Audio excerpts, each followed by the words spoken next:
Chapter 16. In the 17th year of Pekah the son of Remaliah, Ahaz the son of Jotham king of Judah began to reign. 20 years old was Ahaz when he began to reign, and reigned 16 years in Jerusalem, and did not that which was right in the sight of the Lord his God, like David his father. But he walked in the way of the kings of Israel, yea, and made his son to pass through the fire, according to the abominations of the heathen, whom the Lord cast out from before the children of Israel. And he sacrificed and burned incense in the high places, and on the hills, and under every green tree. Then Rezin king of Syria and Pekah son of Remaliah king of Israel came up to Jerusalem to war, and they besieged Ahaz, but could not overcome him. At that time Rezin king of Syria recovered Elath to Syria, and drave the Jews from Elath, and the Syrians came to Elath, and dwelt there unto this day. So Ahaz sent messengers to Tiglath-Pileser king of Assyria, saying, I am thy servant and thy son, come up, and save me out of the hand of the king of Syria, and out of the hand of the king of Israel, which rise up against me. And Ahaz took the silver and gold that was found in the house of the Lord, and in the treasures of the king's house, and sent it for a present to the king of Assyria.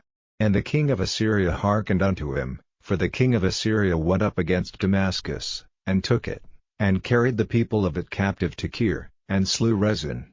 And King Ahaz went to Damascus to meet Tiglath-Pileser king of Assyria, and saw an altar that was at Damascus, and King Ahaz sent to Uriah the priest the fashion of the altar, and the pattern of it, according to all the workmanship thereof. And Uriah the priest built an altar according to all that King Ahaz had sent from Damascus, so Uriah the priest made it against King Ahaz came from Damascus. And when the king was come from Damascus, the king saw the altar, and the king approached to the altar, and offered thereon.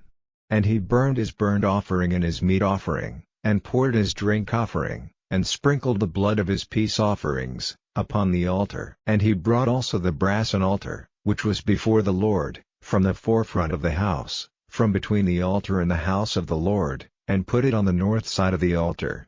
And King Ahaz commanded Uriah the priest, saying, Upon the great altar burn the morning burnt offering, and the evening meat offering, and the king's burnt sacrifice, and his meat offering, with the burnt offering of all the people of the land, and their meat offering, and their drink offerings, and sprinkle upon it all the blood of the burnt offering, and all the blood of the sacrifice, and the brasen altar shall be for me to inquire by. Thus did Uriah the priest, according to all that King Ahaz commanded.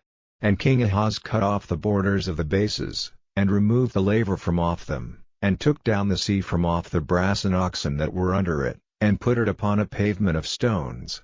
And the covert for the Sabbath that they had built in the house, and the king's entry without, turned he from the house of the Lord for the king of Assyria. Now the rest of the acts of Ahaz which he did, are they not written in the book of the Chronicles of the kings of Judah? And Ahaz slept with his fathers, and was buried with his fathers in the city of David, and Hezekiah his son reigned in his stead.